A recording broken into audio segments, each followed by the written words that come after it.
और कभी एक मशहूर पियानिस्ट। मैं कौन हूँ? क्या कोई वालिदैन जैसी नजर है जो मुझे देखती है, मुझसे प्यार करती है?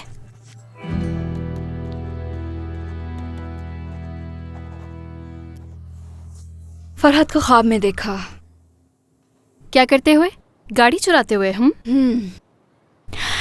हम जर्मनी की गलियों में हाथ थामे घूम रहे थे।